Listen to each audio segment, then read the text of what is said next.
बोले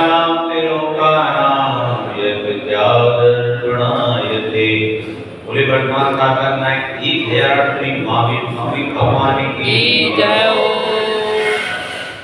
आचार्य समस्त सत्यचार महामंडल की जय हो। जितवाणी माता की जय हो। अभी यहाँ पर श्रावकों के लिए 5 मनोव्रत, 3 गुरुव्रत और 4 शिक्षा व्रत। 5 मनोव्रत हमने पढ़े थे, अहिंसा आदि, 3 गुरुव्रत, 3 गुरुव्रत थे, व्रत, अनर्थ व्रत और भोग प्रमाण व्रत। अब इसमें ये शिक्षा व्रत में चल रहा है। शिक्षा व्रत में पहला जो शिक्षा व्रत था वो क्या नाम था? देश प्रकाशित शिक्षा व्रत और दूसरा सामायिक शिक्षा व्रत। अभी तो पहले 2 श्लोकों में आपने पढ़ा कि किस तरह और किस स्थान पर बैठकर अपने को सामायिक करना चाहिए, एक श्रावक को, लड़की को सामायिक करना चाहिए। अब यहाँ पर आचार्य भगवान बता रहे हैं कि सामायिक करते समय हमारे भाव कैसे होने चाहिए, हमारा मन कैसा होना चाहिए, निर्द्वंद होना चाहिए या द्वंद्व में फंसा हुआ होना चाहिए, या किस तरह से सामायिक हो सकता है। तो यहाँ पर लिखा है कि कांते कामायिकम निर्वाचेते वनेषु वा तुषु च चेतालेषु वा विजा परिचेतव्यं प्रसन्नतया। आचार्य भगवान कह रहे हैं कि इस पंचम काल की जीव का जो दिन भर में जो उधेड़बुन रहती है, उधेड़बुन का मतलब समझे, पता पढ़ाई कभी पता पढ़ाई पता का मंजा अलग जाता है, सुल जाते हैं और मिल जाता है, सुल जाते हैं और मिल जाता है ना। तो ऐसी 2 प्रकृति होती है। यदि कोई व्यापारी है, जैसे उदाहरण दिया कि कोई व्यापारी है, सपोज करो मनोज भाई है, अब इन्होंने 100 टन लोहा लिया, सरिया ली 100 टन, और 100 टन सरिया लेते ही 100 रुपये किलो भाव बढ़ गया। अब 100 टन सरिया ली और 100 रुपये किलो भाव बढ़ गया, अब तो 40 बदल गई। ऐसे होता है। और मान के भाव ये सत्य है। हाँ सही बात है। मान के भाव आ जाएंगे जीव के अंदर कि देखो आज कितना बढ़िया काम किया, मैं कितना होशियार हूँ, मैं व्यापार में कितना उत्तीर्ण हूँ, और पूरे बाजार में चर्चा हो जाएगी कि इन्होंने 100 टन माल लिया और मैं 1 मिनट में 100 रुपये का भाव बढ़ गया। तो ये मान का भाव आने से फिर वो इतना प्रवीण हो जाएगा वो मान का भाव कि जब वो सामायिक करने बैठेंगे तो वो सामायिक में भावी भी लगेंगे। दूसरा स्थिति क्या हो सकती है, ये सोच रहे अरे यार 100 टन लिया, 200 टन ले लेता तो और ज़्यादा प्रॉफिट होता। अब उधेड़बुन शुरू हो गई, फिर क्या सोच रहे हैं, 100 ही बढ़ा है, नहीं तो 500 तक बढ़ेगा। अभी दशमा शास्त्री को इनके लिए नहीं बता रहा, ये सामान्य जीव के जीवन में जो घटना घटित होती है वो इस तरह से होती है। दूसरी तरफ अब क्या होता है कि 100 टन तो ले ली, लेकिन लेते ही 200 रुपये टन गिर गए। अब वो गिर गए तो अपमान का भाव आ गया, उसी जीव को मान का भाव आ रहा था और उसी जीव को अपमान का भाव आ रहा। अब क्या है कि वो जो जा रहा है नीचे निकाल करके निकलना बाजार से भी, अरे तो उसरट हो गई बाजार में, हम इतने होशियार व्यापारी थे और अभी माल खा गए। तो अब जैसे ही वो सामायिक करने बैठे तो उनके बैठते दिमाग में फिर वो जरूरत शुरू हो गई, अभी हमें और वेट करना था, 4 आदमियों को पूछना था, पता करना था, ऑनलाइन चेक करना था, गूगल पे देखना था, और पता नहीं तो धोखा हुआ 1 घंटे बाद 200 का नहीं हो जाए, इतनी जरूरत शुरू हो जाती है। तो अब सामायिक कैसे हो, तो यहाँ आचार्य भगवान कह रहे हैं कि जो गति है वो ऐसी भावना लाए कि ये तो सब संसार की क्रियाएं हैं। जिस समय सामायिक करने बैठे तो उनको सबको अलग हटा दें कि ये तो सारी संसार की क्रियाएं हैं, ये तो चलती रहती है, इसी में प्रॉफिट होता है, इसी में लाभ होता है, तो क्या ध्यान लगाना है, क्या मन लगाना। अब हम सामायिक कर रहे हैं तो अब एकांत चित्त होकर सामायिक करेंगे। एकांत चित्त का मतलब जिसका अंत हो जाए, जैसे जो आत्मा है वो अंतर ध्यान है, अंत में जाके आत्मा का ही ध्यान करना है, उसी को एकांत कहते हैं। अपने आप में भ्रमण हो जाना, संसार से विरक्त हो जाना, बिल्कुल कोई संसार का किसी भी कार्य का कोई भाव ही नहीं आया। किसी भी तरह हमें प्रॉफिट हुआ, लॉस हुआ, आज मक्का रहा, आज भोजन बिक्री हुई, कोई भी ना तो ये कहते हैं ना बेमनस से का मतलब हो गया कि मन से हटकर सोचना, मन बेमन हो जाना, बेमनस। दोनों ही स्थिति में बेमनस की स्थिति, राग और द्वेष संकलेश की स्थिति पैदा हो जाती है। प्रॉफिट हो जाए तब भी और लॉस हो जाए तब भी। जैसे कोई भी चीज आपने 500 रुपये किलो दी और 700 रुपये किलो बेच दी और बेचते ही फिर वो 900 हो गई, तो 200 रुपये का जो प्रॉफिट हो रहा है पर यूनिट का, वहाँ संतुष्टि नहीं है। लेकिन जो अपॉर्चुनिटी लॉस हो गया, दैट वाज क्या था, अपॉर्चुनिटी लॉस, ऐसे कहते हैं ना कॉमर्स की लैंग्वेज में, अनएक्सपेक्टेड नहीं अपॉर्चुनिटी लॉस, जो हमें हो सकता था हुआ नहीं, अपॉर्चुनिटी लॉस हो गया और हम लोग जाते 2 दिन और तो ये 200 रुपये की जगह 400 रुपये यूनिट का हमें प्रॉफिट होता। तो ऐसे करके कि मन जो है इतना भटकाव पैदा करता है।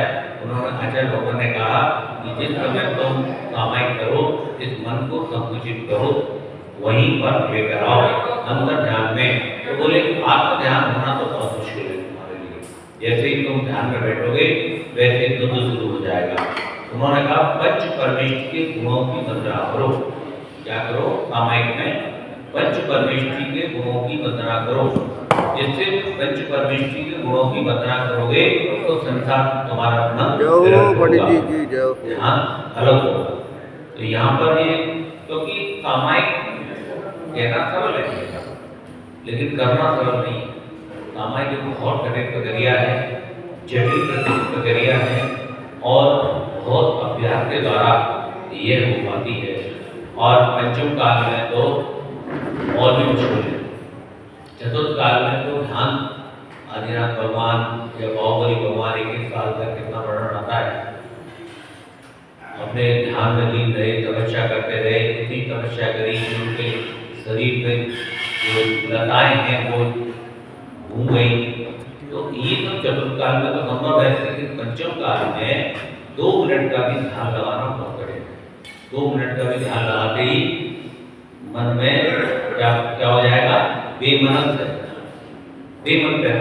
है, यानी वो बातें पैदा हो जाएंगी जो मन में उस समय नहीं आनी चाहिए। तो यहाँ पर आचार्य भगवान कह रहे हैं कि सामायिक प्रसन्न चित्त से उपद्रव रहे, स्त्री पुरुष नपुंसकों से रहे, एकांत स्थान में, वनों में, एकांत घरों या धर्मशालाओं में अथवा चैत्यालयों में, पर्वत की गुफा, वृक्ष की कोटर आदि में ग्रहण करना चाहिए, बढ़ाना चाहिए। और विशेष अर्थ में ये कह रहे हैं कि सामायिक करते समय पूरे मन से सामायिक होना चाहिए, पूरी ऊर्जा के साथ, पूरी तपस्या के साथ, एकांत मन को कॉन्सेंट्रेट करके, बिल्कुल एकाग्रचित करके, सब सारे विकल्पों को त्याग कर, सारे ध्यान जितने भी आत्म ध्यान है, रौद्र ध्यान है, जितने भी प्रसन्न करने वाले हैं, दुखी करने वाले हैं, क्योंकि जो प्रसन्न करने वाला है वही मन दुखी करने वाला भी है, इसलिए उन सबको छोड़ दो। तो ये सोच को छोड़ दो कि ये तो संसारी कार्य है, संसार के कार्य है, राग द्वेष के वशीभूत है, मन में व्यामन बढ़ाने वाले हैं। तो ऐसी सब वस्तुओं को छोड़कर कि जो सत्य है, शाश्वत सत्य है, उसको जानो, सच्चे देवता गुरु के गुणों का चिंतन करो, मनन करो। हमारे बहुत सुंदर सामायिक पाठ भी है जो आचार्य विनोद सागर महाराज ने नीचे हमको करीब 1 महीने तक पढ़ाया भी था। उसमें बहुत अच्छा वर्णन किया गया है किस प्रकार पंच परमेष्टि भगवान का, यज्ञ परमेष्टि भगवान का, सिद्ध परमेष्टि भगवान का, तीर्थंकरों का गुणानुवाद करते हुए कब 40 मिनट चले जाएंगे पता नहीं। क्योंकि मन को किसी केंद्र बिंदु पर स्थित करना है। अगर आप किसी केंद्र बिंदु पर स्थित नहीं करेंगे तो मन बिल्कुल जैसे समझ लो बिना पैंती का लोटा, तो रुकेगा ही नहीं। तो उसको केंद्रित करना पड़ेगा। केंद्रित करने के लिए पंचम काल के जीवों को बताया गया कि तुम तो क्या करो, सच्चे देव का गुणानुवाद करो कि हे भगवान आप कैसे हैं, आप क्या देने वाले हैं, आपने क्या प्राप्त कर लिया, आपका स्वरूप कैसा है, आप कितने सुखी हैं, कितने अनंत आपका ज्ञान है, अनंत दर्शन है, अनंत बल है। इस तरह की जो गुणानुवाद करते हुए कब 40 मिनट निकल जाएंगे, 48 मिनट निकल जाएंगे, पता ही नहीं लगेगा, केवल वही करें। तो वहाँ पर उन्होंने ये बताया और इस तरह से ये सामयिक कथा बताया कि चित्त को चंचल बनाने वाले कारणों का प्रसंग उपस्थित ना हो, बुद्धिपूर्वक निर्द्वंद स्थानों पर सामयिक के लिए बैठ चुकने पर निर्द्वंद यानी यहाँ पर कोई द्वंद नहीं, कोई किसी तरह का द्वंद नहीं हो, ना अंतर्द्वंद हो ना द्वंद हो, कोई भी अंदर की बाहर की किसी भी प्रकार की बातें मन में नहीं आएंगे। यदि हम सच्चे देव का गुणानुवाद करते चलेंगे तो बहुत अच्छे से सामायिक अपना जो एक अंतर्मुख का जो भी होता है वो सामायिक हो सकेगा। और यदि आपने कोई प्रसंग नहीं लिया, सच्चे देव का गुण के अलावा दूसरा प्रसंग ले लिया, या आपने सोचा मैं तो अपनी आत्मा के बारे में सोचूंगा, तो वो इस पंचम काल में बहुत मुश्किल है। बहुत भारी अभ्यास के द्वारा ये संभव हो पाएगा। अदरवाइज तो सबसे पहले एक जो ग्रस्त होता है, ग्रस्तों के लिए श्रेष्ठ बताया गया कि सच्चे देव के स्वरूप का वर्णन करो, गुणानुवाद करो, पूजन करो, मन ही मन में उनके गुणों की जितनी अधिक प्रशंसा कर सकते हो प्रशंसा करो। पुण्य का बंध भी होगा और सामायिक का सामायिक भी होगा। और मन वचन काय से होने वाले पांचों पापों से उस व्यक्ति को निर्वृत्ति मिलने की पूरी पूरी संभावना रहेगी। तो यहाँ पर ये आचार्य भगवान ने इतने अच्छे से समझाया है, हम सबको थोड़ा थोड़ा प्रयास ध्यान का करना चाहिए। और ध्यान का प्रयास करने के लिए सबसे पहले सच्चे देव के जो गुणानुवाद है उन गुणों को पढ़ना चाहिए। आप 18 दोषों से रहित हैं, आप 46 गुणों से रहित हैं, अब उन 46 गुणों का वर्णन करो। और जो 18 दोष हैं उनको देखो कौन कौन से हैं।